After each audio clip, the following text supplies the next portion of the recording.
Welcome to the Straight Path Podcast, where we discuss all things financial. I'm Dan Cook, certified financial planner at Straight Path Wealth Management, and I'm joined today by Tyler Decker. Tyler, thanks for joining me. Yeah, thanks for having me. I'm excited to be here. And so you offer a lot of different services, primarily Medicare, but a lot of different things. Yeah, Can you tell us a little bit about what it is that you offer? yep. So I'm with Health Markets. We're nationwide, so we got offices all over the country, but local office here in Granville, and then Hudsonville is going to be a new location here for us pretty soon. Um, so I primarily help people, individuals specifically, so families, people retiring, turning 65. We help out with the Medicare. I don't do a lot of small groups, so group benefits, small group plans. We tend to stay away from. I mean, if they come to me, we help them out. We can do a good service for them there. But yeah, again, primarily just individuals, family plans, and then just navigating that whole Medicare market. So So, what made you gravitate towards that? I would say so. The market itself is booming, right? I mean, you hear the term baby boomers, right? People turning 65. There's a lot of them out there, and they need help navigating through this healthcare reform, right? It's a confusing process, and what we're here to do is just make sure that they're in the right policy, keep it simple for them, and that they're fully protected. Yeah. So Let's talk Medicare. Okay, let's jump ship and kind of come over to this. As far as Medicare goes, there's a lot of different moving pieces, and I think it scares a lot of people when you go in. You get this huge packet in the mail, probably yeah, when you're yep. about to turn Big 65. Medicare and U book that comes that every plan is in there. It's just too much. Highly doubt anyone probably reads the whole thing, right? Never. Which is where you come into play. You can Exactly. kind of help them out. There's Part A, B, C, D. We're looking at Medicare Advantage, Medicare Supplement, Medigap is what it's called Yeah, as yeah. well. Give us a little bit of a rundown on each of those parts and how you go through the process of helping someone. Yeah, absolutely. So we try to touch them, I would say maybe 6 to 8 months prior to them turning 65. Now, I have a lot of clients that reach out to me a lot earlier just to prepare, right? Hey, Mhm. we're looking at retiring here soon in a couple of years. What should I be looking at type of thing. But that 6 to 8 month window is usually a pretty good time frame for us to sit down with them. And what I'm going to normally do is we'll have them sit down face to face if we can. Obviously, we have the Zoom capabilities and doing video calls too, but I think a face to face meeting is usually the best way if possible. And the first thing that we talk about is just kind of what I call a Medicare 101, right? How does the system work in general? What are my options? So we talk about, having that original Medicare card, right? That red, white, and blue card that they're going to get. We are full service when it comes to Medicare, so we'll actually help them enroll in that as well. I see a lot of agencies don't do that. Just a lot of extra work that we have to do, but we want to make sure just hey, keep it simple for them, right? So we get that Part A and that Part B card enrolled, and then once that happens, we're then going to talk them through, how do I protect myself from what original Medicare doesn't cover, right? Which I can go on a lot of detail on that. I can do kind of an overview with you too, but it starts to get kind of complicated. And again, our goal is just to make it as simple as possible. So Yeah, you mentioned the enrollment there. There's different enrollment periods, correct? yes, So you can enroll prior to 65, but if you're still working, there's also an enrollment period after that. Can you shine some light a little bit on the enrollment period? for sure. Yeah, for sure. So you got there, and we have a lot of abbreviations in my line of work in my industry. So you have your AEP, which is your annual enrollment period. That'd be somebody that's maybe already on Medicare that wants to change their plan or look at their options, right? So that's when we sit down. That's October 15 to December 7 of every year, Your right? busy season? Busy season. Yep, for sure, for sure. So that's your AEP. You have what's called an SEP, which is your special enrollment period. That's somebody that maybe is already 65 and they're still on their group benefits, but they're looking to retire. Right now, they have a special enrollment because they're going to be losing their current group insurance, and we can help them mid-year, any time of the year. We can do that about 60 days before or after they lose their group insurance. So that's your SEP. The last one would be your initial election period, your IEP, right? Um, so that's when somebody is turning 65. So clients that I work with that maybe are on the Affordable Care Act or they're on the marketplace, and now they're turning 65, they have a 7-month window for us to get their Medicare set up. So we get 3 months before the month of their birthday, the month of, and then 3 months after.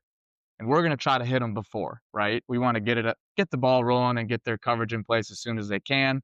because it's usually going to be a little better and a lot of times a little bit lower in cost too. So And there's some penalties for missing it, and they're quite high, right? yeah, I mean, they're not, it depends on how long they don't have the Right. coverage. So, yes, there's called a late enrollment penalty. That's something that the government implements. And I think easiest way to explain that is if you don't get credible coverage when you're initially eligible for Medicare, and then you enroll in credible coverage later, it really has to do with prescription coverage, but they call it credible coverage. They can penalize you every month that you didn't have that credible coverage in place. And it's a lifetime penalty. So, Mhm. longer you don't have it in place, obviously that penalty continues to rise. And, that's not fun to have to deal with, Yeah, right? higher And premium yeah, then, higher yeah. premiums and right, exactly. So you wanna make sure you get that in and talk with Tyler if you're about to hit up Medicare, because it's important to make sure that you're on time with it as well and know all the ins and out. When someone's looking at all the options, there's so many of them, right? And it does help to sit down with someone like you and kinda go through what might be best for them. But from a very high level, A and B are one thing, Yep. B is another, but when we're looking at Medicare Advantage versus Medigap, Yeah. can you give us a little bit of a rundown on, the difference between the two of those and what might be better for one person versus another? Yeah, absolutely. So, yeah, you really, I think, easiest way to explain it, you got two routes that you can go to protect yourself from what original Medicare does not cover. So, original Medicare, real simple, only covers 80% of hospital and medical. It doesn't have any prescription coverage. So, those are the two things that we need to knock out when we meet with somebody. We go the Medigap route. Medigap is going to be maybe a little higher premium. Um, they're going to cover very well. So there's a few different plans when it comes to Medigap. One in particular will actually cover 100% of that 20% that they're liable to pay. The only thing they pay is a deductible of $250 a year, right? So really, really good coverage, right? You have a big bill, you only pay $250. Now the rest of the year, you're 100% covered. Yep. So super great, but it definitely comes with a little bit of a cost, right? We got to add prescription coverage on top of that. So another separate policy goes on that Medigap route. So now you got two different cards.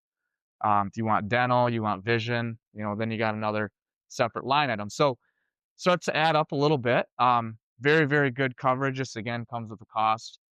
The other option that's out there is that Medicare Advantage stuff. What I'd say like 90% of the stuff you get in the mail, right? People are getting bombarded with calls, unfortunately, right? A lot of that has to do with Medicare Advantage. It's very popular now, and um, there's a lot of reasons that it's popular. I think one is just cost. It's a lot more affordable. There's a lot of plans out there that are even as low as $0 a month. So very, very affordable, and it gives you semi good coverage as well, right? Now, there's definitely differences between them. Networks kind of come into play, and that's always something we're going to discuss with the client to see, what do you prefer, right?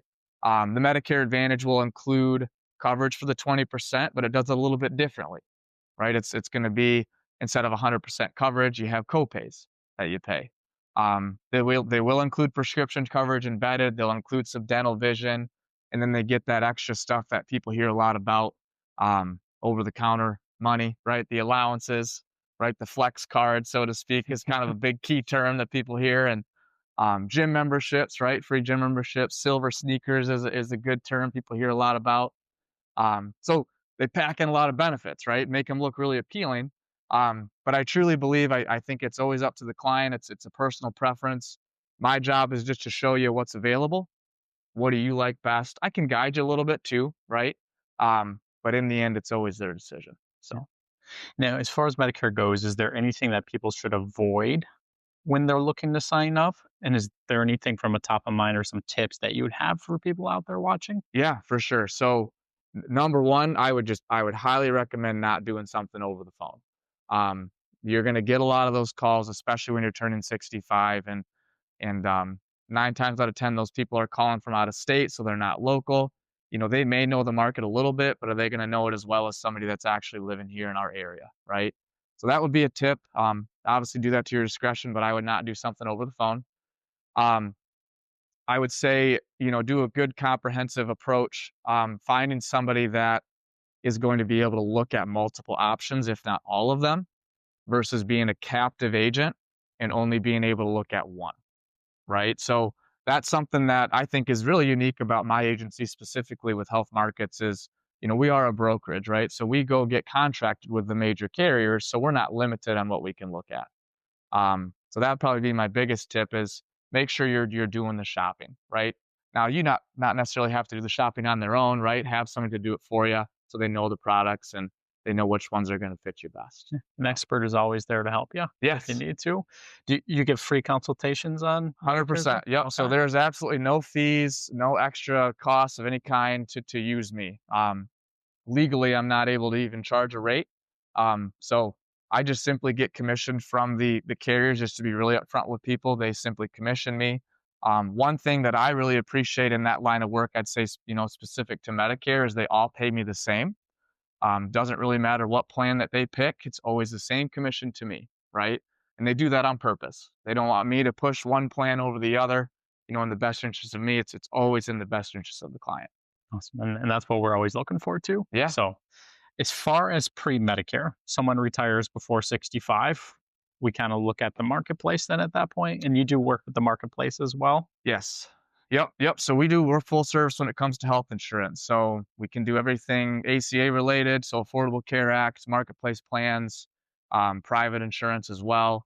Even some type of indemnity policies. Not usually something that we try to push, but just making sure we can look at all the options and seeing what's going to fit them best. Yeah. Um, I think Dan, that comes into play with you. You meet with somebody that's maybe 60, they're looking at retiring, and with the marketplace specifically, income can play a little bit of a factor, Mhm. right? And you know that, um, and that can help out with costs on the marketplace. So if there's ways that you and I can communicate well for a couple and seeing, hey, can we maybe show a little bit lower income here for these next 3, 4, 5 years until you get to Medicare, we can have a pretty significant savings there on the marketplace for them. Yeah.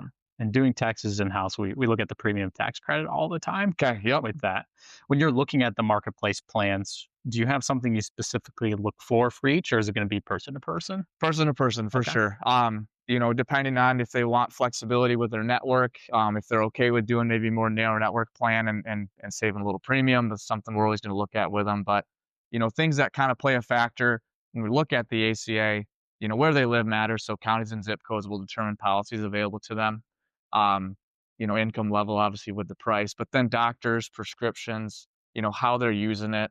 Those are the things that we're going to talk about and find the most cost effective way for them. So Awesome. yeah. I have one last thing I want to touch on today, and just very vaguely on this, the big beautiful bill and how it may impact Medicare, Medicaid, things like that. Yeah. From your line of work, at least, what do you see on that? Yep. So it's hard to say. I mean, we don't have a lot of insight on it quite yet, right? We'll have a lot better answer, more clear answers here when we get closer to open enrollment, when all the plans have to be built and ready to go for AEP. Um, I would say, number one thing, the enhanced premium tax credits that happened back in 2020, around then, those were set to expire this year anyways, right? So that's something that we do anticipate happening. Right now, we don't know exactly what that's going to look like. Those numbers don't really get released until the 1st of November. So November 1 to December 15 is the under 65 open enrollment period, right? So Mhm. we'll see those numbers when they get released, and we can kind of tackle that at that time. On the Medicare front, last year there was some legislations that were passed that did change Medicare, benefits a little bit. One in particular was the prescription drug coverage, right, which I think was a very positive change. But something like that, having a change like that, implemented other changes on the carrier side and the other benefit side, the medical side. Um, we foresee that happening more in this next year, right? So I think with that, just having somebody that is going to be able to navigate and understand what these changes are and how much impact they're going to be, I think that's what you need to find, right? Because it is going to be a little more disruption than we've seen in years past. Do we know exactly what it's going to look like? No, but probably something fairly similar to what we saw last year. Well, Yeah. that is all I have for today. I appreciate being on, Tyler. If you want to learn more about Medicare or any other of your insurance needs, please reach out to Tyler. We'll have his contact information below. But thank you again for joining us on the Straight Path podcast. And remember, when you plan better, you invest better, you get to live better. See you next time.